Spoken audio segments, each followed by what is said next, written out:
அஸ்ஸலாமு அலைக்கும் வரஹ்மத்துல்லாஹி தஆலா வபரகாத்துஹு. நேற்று நம்ம வந்து என்ன பார்த்தோம்? சொர்க்கம் வந்து 4 பேரை ஆசைப்படுது, அப்படி தானே? அதில் ஆரம்பமானவங்களை பற்றி பார்த்தோம். ஆரம்பமானவங்க யார்? குர்ஆன் ஓதுறவங்க.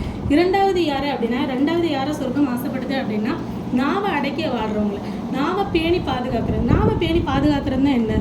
நம்ம இப்போ எப்படி இருக்கோம்? நாவை பேணி பாதுகாக்கிறதுனா நம்ம போய் பேசாமல் இருக்குது, புறம் பேசாமல் இருக்குது, மற்றவர்களை நம்ம நாவை கொண்டு துன்புறுத்தாமல் இருக்குது. இதுதான் நாவை பேணி பாதுகாக்கிறது.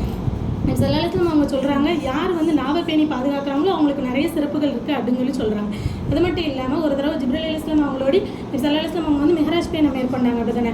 அப்படி போகும்போது அவங்க வந்து சொர்க்கம் நரகம் ரெண்டையுமே பார்க்குறாங்க. சொர்க்கத்தையும் பார்க்குறாங்க, நரகத்தையும் பார்க்குறாங்க. நரகத்தில் அதிகமான மக்களை பார்க்குறாங்க. அப்போ வந்து என்னது, அந்த மக்கள் எல்லாமே பாவம் அதிகமாக செய்யாதவங்க மாதிரி இருக்காங்க.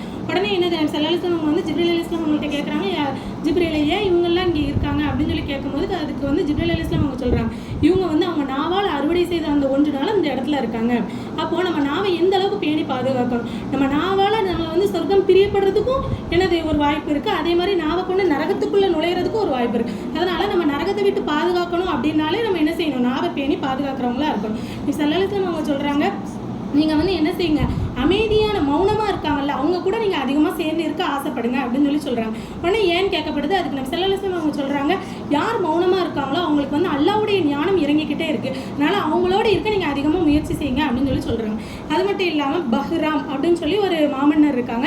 அவங்க வந்து ஒரு தடவை வந்து என்னது, அவங்களுக்கு இரவு ரொம்ப தூக்கமே வரலை. உடனே அவங்க என்ன செய்யலாம், தூக்கம் வராததுனால வெளியே வந்து உட்காந்துருக்காங்க. வெளியே வந்து எப்படின்னா தோட்டம், அவங்களுடைய அரண்மனை வெளியே ஃபுல்லாக நல்ல தோட்டம். அதில் வந்து ஒரு மரத்தில் வந்து பறவைகள் நிறைய இருக்குது. அவங்க வந்து அமைதிக்காக வேண்டி அவங்க வெளியே வந்து உட்காந்துருக்காங்க. அமைதிக்காக வெளியே வந்து இருக்கும்போது ரொம்ப என்னது, அந்த இடமே அமைதியாக இருக்குது. ஆனால் ஒரு பறவை மட்டும் கீச் கீச்சுன்னு சத்தம் போட்டுகிட்டே இருக்குது. உடனே அவங்க எப்போவுமே அரசர்கள்கிட்டலாம் என்ன ஒரு பழக்கம் இருக்கும் அப்படின்னா, எப்போவுமே அவங்க கையில் அம்பும் என்னது ஈட்டியும் அம்பு வச்சுருப்பாங்க.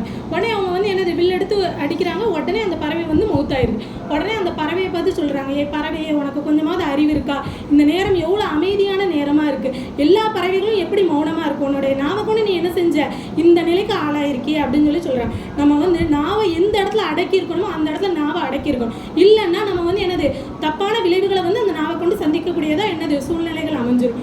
ஒரு தடவை எனக்கு சில இடத்துல அவங்க சொல்கிறாங்க, மனிதனுடைய சோதனை எதனால் ஏற்படுது அப்படின்னா அவனுடைய நாவை கொண்டு தான் அவனுக்கு சோதனை ஏற்படுது அப்படின்னு சொல்லி சொல்கிறாங்க. அதே மாதிரி யூசுப் நபி வந்து என்ன சொல்கிறாங்க அப்படின்னா, யூசுப் நபி வந்து எனக்கு அல்லாஹ்விடத்தில் கேட்குறாங்க. அவங்க வந்து எனக்கு சிறைச்சாலையில் கஷ்டப்பட்டாங்கல்ல, அப்போ வந்து அல்லாஹ்விடத்தில் கேட்குறாங்க, யா அல்லாஹ், நபிமார்களை நீ எந்த அளவுக்கு சிறப்பாக வச்சிருப்ப, நான் ஒரு நபி, அது மட்டும் இல்லாமல் உன்னுடைய பணியை செய்கிறதுக்கான என்ன நீ அனுப்பினேன், என்ன எதுக்கு இப்படி சிறைச்சாலையில் போட்டு கஷ்டப்படுத்துறேன் அப்படின்னு சொல்லி கேட்குறாங்க. உடனே அல்லாஹ் தஆலா சொல்கிறான், நானும் உன்னை சிறைச்சாலையில் போட்டேன். யார் உன்னை சிறைச்சாலையில் போடுது? உன் நாவால் தான் நீ இந்த இடத்துல வந்து இருக்க. நீ என்ன செஞ்ச, நீ யோசிச்சு பாரு அப்படின்னு சொல்லி சொல்கிறாங்க. யூசுப் நபியை பொறுத்த வரைக்கும் அவங்க என்ன செய்கிறாங்க அப்படின்னா, அவங்க வந்து மிஸ்ர் தேசத்தில் வந்து எனது பெண்கள் அவங்கள்ட்ட வந்து என்னது தப்பாக நடந்துக்க முயற்சி செய்கிறாங்க. அப்போ வந்து அந்த இடத்துல யூசுப் நபி தான் சொல்லுவாங்களாம், சிஜ்னு அஹப்பு இலைய, இந்த பெண்களை விட எனக்கு சிறைச்சாலை ரொம்ப பிரியமானது அப்படின்னு சொல்லி சொல்கிறாங்க. அவங்களுடைய நாவினால அல்லாஹ் அவங்களை என்ன செஞ்சாங்க, 7 ஆண்டுகள் அவங்க நாவால சிறைச்சாலையில் அவங்க கஷ்டப்பட்டாங்க. அப்போ அல்லாஹ் சொல்கிறான், உங்களுடைய நாவு தான் நீங்கள் வந்து இந்த இடத்துல கஷ்டப்படுறதுக்கு காரணம் அப்படின்னு சொல்லி சொல்கிறாங்க.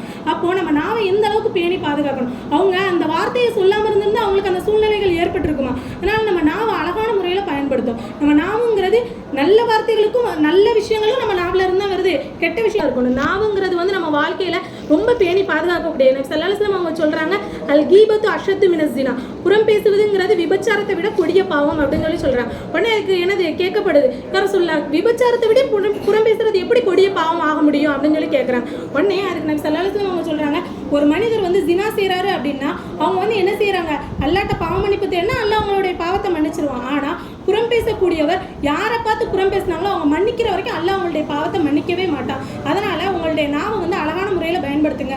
புறம் பேசுகிறவங்க, இப்போ நம்ம ஒரு வார்த்தை ஒருத்தவங்களை பற்றி பேசிடலாம், அவங்க மன்னிக்கிற வரைக்கும் நாளைக்கு அல்லாஹ்வுடைய மன்னிப்பு நம்ம எதிர்பார்க்க முடியாது. அதனால் நம்ம அழகான முறையில் நம்ம நாவை பயன்படுத்தணும். ஒரு தடவை ஒரு மனிதன் ஸல்லல்லாஹு அலைஹி வஸல்லம் அவங்கள்ட்ட வந்து கேட்குறாங்க, யா ரசூலுல்லாஹ், எனக்கு வந்து இந்த வாழ்க்கையில் வெற்றி பெறுறதுக்கு வழியை சொல்லுங்க அப்படின்னு சொல்லி சொல்கிறாங்க. அப்போது நபி ஸல்லல்லாஹு அலைஹி வஸல்லம் அவங்க சொல்கிறாங்க, நீங்கள் வந்து என்னது 3 விஷயங்கள் சொல்கிறாங்க. முதல்ல சொல்கிறாங்க, உங்களுடைய வீட்டை விசாலமாக்கி கொள்ளுங்க. வீட்டை விசாலமாக்கி கொள்ளுங்க அப்படின்னா என்ன அப்படின்னா, நம்ம வீடு விசாலமானதாக இருந்தது நபி வச்சுக்கோங்க, நம்ம வெளியே போக மாட்டோம். அவ்வளோ வெளியே போகாதனால பாவம் செய்கிறது வந்து குறைவானதாக இருக்கும். அதனால அப்படி சொல்கிறாங்க. ரெண்டாவது சொல்கிறாங்க, நீங்கள் செய்த தவறை எண்ணி வருந்தி அல்லாஹ்விடத்துல கண்ணீர் விட்டு அழுங்க அப்படின்னு சொல்கிறாங்க. நம்ம பாவம் செய்கிற மனிதர்கள் நம்ம, அதனால் பாவம் செய்ய தன்மையுடையவங்களாக தான் இருக்கும். ஆனால் பாவ மன்னிப்பு கேட்குறதுங்கிறது அல்லாஹ்க்கு ரொம்ப பிடித்தமான ஒரு செயல். ஆனால் எத்தனை பேர் இப்போ பாவ மன்னிப்பு கேட்குறவங்களா இருக்கும்? நம்ம எப்போவுமே பாவ மன்னிப்பு தேடுறது பிரியப்படக்கூடியவங்களா இருக்கும். ஏன்னா நபி ஸல்லல்லாஹு அலைஹி வஸல்லம் அவங்க ஒரு நாளைக்கு 70 முறை பாவ மன்னிப்பு கேட்டாங்க. அது மட்டும் இல்லாமல் அவங்க முன்பின் பாவங்கள் மன்னிக்கப்பட்டவங்க. அப்படி இருந்தால் அவங்களே 70 முறை பாவ மன்னிப்பு கேட்குறாங்க அப்படின்னா அப்போ நம்ம எந்த அளவுக்கு இருக்கணும்னு நம்ம பார்த்துக்கணும். அதுக்கப்புறம் மூணாவதாக சொல்கிறாங்க, உங்களுடைய நாவை பேணி பாதுகாத்துக் கொள்ளுங்க அப்படின்னு சொல்கிறாங்க. அப்போது நம்ம நாவை பேணி பாதுகாத்து கொண்ட வாழ்க்கையினுடைய வெற்றியை நம்ம என்ன செஞ்சிடலாம், அடைஞ்சிடலாம். அதனால் நாவை பேணி பாதுகாத்து அல்லாஹ்வுடைய பொருத்தத்தை பெற்றவர்களாக வாழ நமக்கு அல்லாஹ் தௌஃபீக் செய்வானாக. வாஹிர தாவானா அல்ஹம்துலில்லாஹி ரப்பில் ஆலமீன். அஸ்ஸலாமு அலைக்கும்.